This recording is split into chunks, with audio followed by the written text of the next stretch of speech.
¿Qué tal chicos? ¿Cómo están? Me presento, soy Fernando Meléndez, el profesor de la sección de física de la Academia LIPS. ¿Ya? Lo que tenemos aquí es una práctica pasada del curso de fundamentos de física. ¿Ya? Entonces, vamos a analizar qué es lo que nos dice. ¿Ya? Lo que nos dice es lo siguiente, ¿no? Tenemos tres fuerzas. Fernando, entonces, ¿qué cosa es una fuerza? Antes de analizar qué es una fuerza, tenemos cuenta que tenemos acá tres flechitas, ¿no? Y adicionalmente de eso tenemos tres flechitas con letritas, cuya cada letra tiene su sombrerito. ¿Qué habíamos dicho nosotros en clase? Nosotros lo que en clase habíamos dicho que siempre que tenemos nosotros una letrita con un sombrero y que es una flecha, es un vector, ¿sí? Ya está. Entonces de por sí me doy cuenta que acá tengo tres vectores con sus ángulos, ¿sí? Unos conocidos y otros desconocidos, ¿no?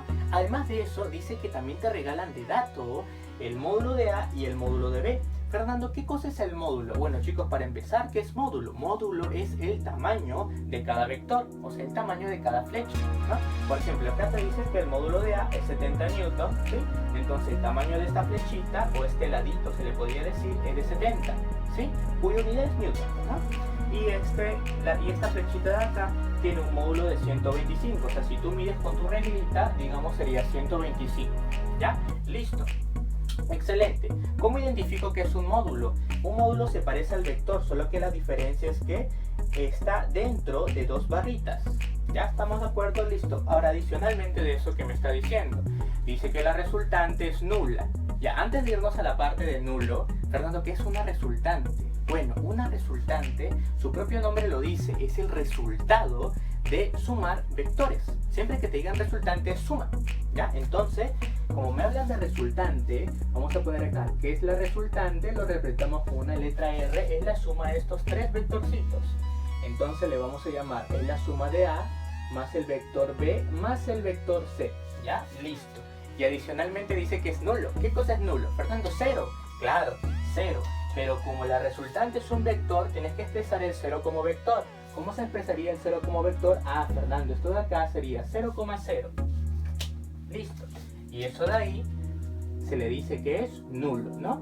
Listo. Muy bien, chicos. Entonces, hasta ahí estamos bien, ¿no? Ya estamos. A ver, vamos a leer las preguntas. Dice, en la parte A dice determinar el valor de phi. Y en la parte B dice determinar el módulo de la fuerza C.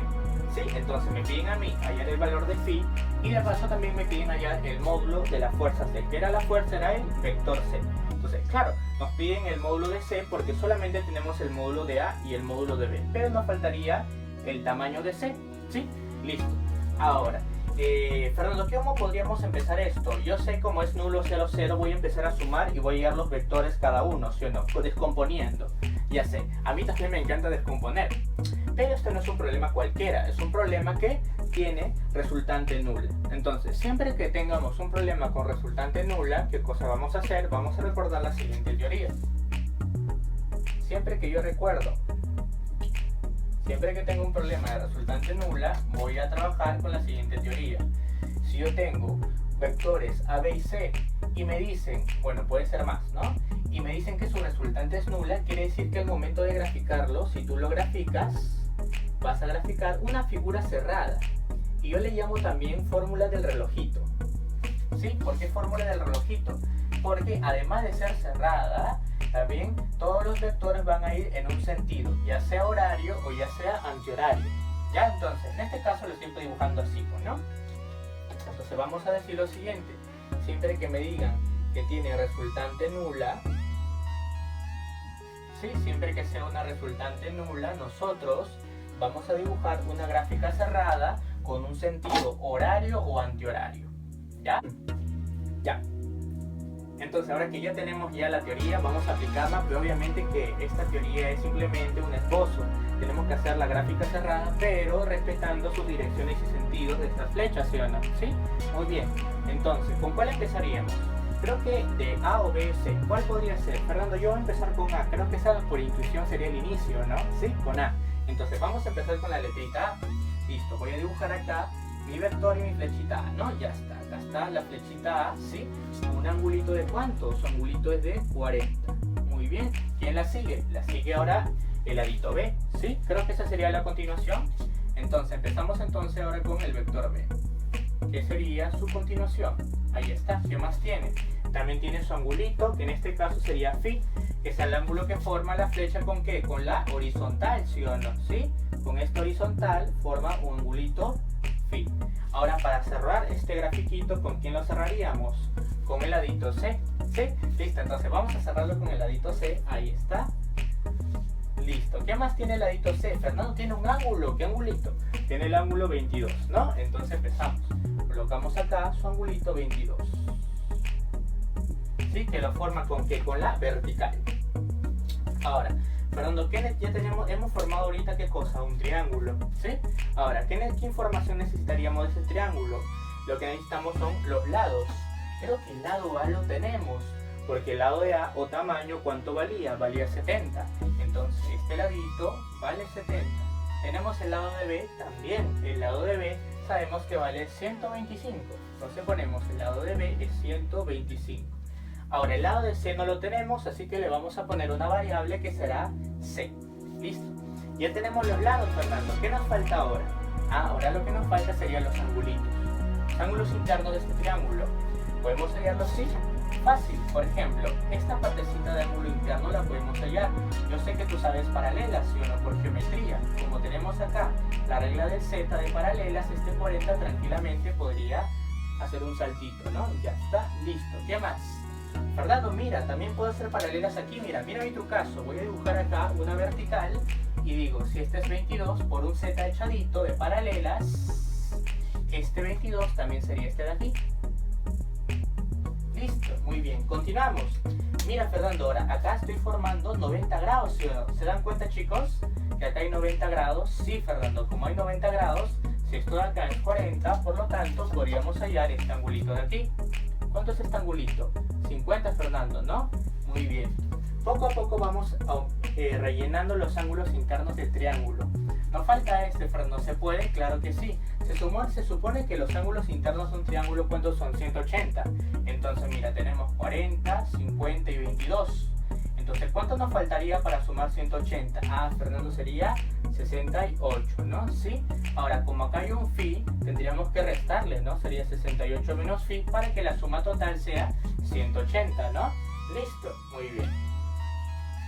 Ahora, chicos, entonces, una vez que ya tenemos la información del triángulo, o sea, ya tenemos sus lados y también sus ángulos internos, vamos a aplicar lo siguiente, ¿ya? Si queremos hallar el ángulo phi, que es lo que nos piden en la parte A, podemos utilizar una ley bien popular. ¿Qué ley, Fernando? Podríamos utilizar la ley de senos, ¿no? Entonces vamos a utilizar la ley de senos. En Fufi es súper popular utilizar la ley de senos en el tema de vectores, así que tenemos que aprenderlo. ¿Qué dice la ley de senos? Que hay una relación entre un lado y el seno del ángulo opuesto de dicho lado. Por ejemplo, 125 tiene una relación con el seno de su ángulo opuesto. Tiene su ángulo opuesto 22 y 50, ¿no? Sí, entonces vamos a poner es al seno 22 más 50. ¿Cuánto sería, Fernando? Sería 72, ¿sí o no? ¿Sí? Entonces, eso sería igual a ¿qué? A otra relación, que sería, por ejemplo, 70 como es al seno de su ángulo opuesto. ¿Quién es el ángulo opuesto de 70? Sería 68 menos phi, ¿no? Ya está. Muy bien. Y de esa manera, ¿qué cosa podríamos despejar? De ahí, Fernando, podríamos despejar el seno de 68 menos phi. Que eso nos daría igual a 0,53. Listo. Muy bien, Fernando, bacán. Pero el detalle es lo siguiente. Yo no quiero hallar el seno de 68 menos phi. Yo lo que quiero hallar, ¿qué es? Quiero hallar el valor de phi. No te preocupes. Hay una manera de poder hallar el valor de lo que está dentro del seno, ¿sí o no? ¿Cómo se puede hallar lo que está dentro del seno? Con un arco seno, ¿sí o no? Entonces yo voy a decir que el arco seno de 0,53, el arco seno de 0,53 sería igual a ¿quién? A 68 menos phi, ¿ya? Entonces siempre que tú quieras hallar el ángulo interno de un seno o un coseno, le metes el arco. En este caso sería arco seno, ¿no? Entonces, ¿cuánto sería el arco seno de 0,53? ¿Va? Y eso nos va a dar, esto de acá nos va a dar 32 grados. Y listo, podemos despejar esta ecuación y tendríamos el valor de phi, ¿no? Y nos saldría 36 grados. Listo. Bravo, bacán. Entonces ya hemos hallado el primer valor de la parte A, que era lo que nos estaban pidiendo. ¿Ya? Entonces continuemos ahora con la parte B. Listo, chicos. Entonces, ahora que ya tenemos el ángulo phi que dice la parte B dice determinar el módulo de la fuerza de C. ¿Qué es el módulo? Fernando, la medida. ¿Cuál es la medida? Y el tamaño de este ladito C. Entonces, ¿cómo podríamos hallarlo, Fernando? Fácil, podríamos aplicar otra ley de seno, ¿sí o no? ¿Sí? Pero esta vez utilizando a este lado C.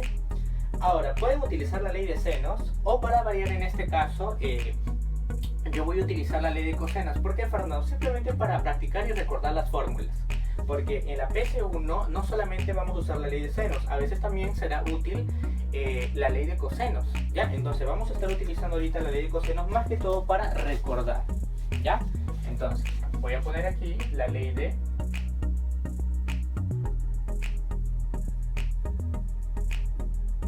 cosenos, ¿sí? La ley de cosenos más que todo para recordar. Fernando, porque con ley de senos también salía, claro, con ley de senos también salía, ¿ya? Entonces en este caso yo voy a decir que C al cuadrado, recuerden que era la ley de cosenos, es lado al cuadrado es igual a ¿qué? Es igual a los otros lados elevados al cuadrado, o sea, 125 al cuadrado y 70 al cuadrado. Entonces vamos a poner aquí 125 al cuadrado más 70 al cuadrado. Los otros lados al cuadrado menos 2 veces el primero por el segundo, o sea, 2 veces 125 por 70 por el coseno del ángulo que se opone a C. En este caso, el ángulo que se lo opone al primero. En este caso, ¿quién es el ángulo que se le opone al primero? Ah, es 40 más phi. Ah, entonces vamos a poner que sería 40 más phi. Ya está. Pero tú sabes cuánto vale phi, Fernando. Yo sé que phi vale 36. Entonces, como phi vale 36, todo lo que está acá adentro, ¿cuánto sería? Sería 76 graditos, ¿no? Entonces, tranquilamente, ya podemos hallar el lado C. El lado C que nos saldría 127,63. Fernando, esa sería la respuesta, es el módulo de la fuerza. Algo muy importante, chicos, cuando ustedes utilicen módulo, el módulo siempre es con unidad, ¿ya? Porque si alguien te pregunta, hállame el módulo, o sea, el tamaño de algo, tú no puedes decir solamente el número, también es importante la unidad, ¿sí o no? Entonces, ¿qué unidad estamos trabajando? Creo que al inicio habíamos dicho cuáles eran las unidades del módulo Newton, ¿sí o no? N. Entonces, faltaría colocarle su N. Recuerden, si no pones las unidades, nos van a bajar puntaje, ¿ya? Y no vas a sacar tu 20. Listo, entonces con esto terminamos. Y ya. Bueno, chicos, creo que eso sería todo. Ha sido un gusto tenernos el día de hoy. Y bueno, nos vemos hasta la próxima.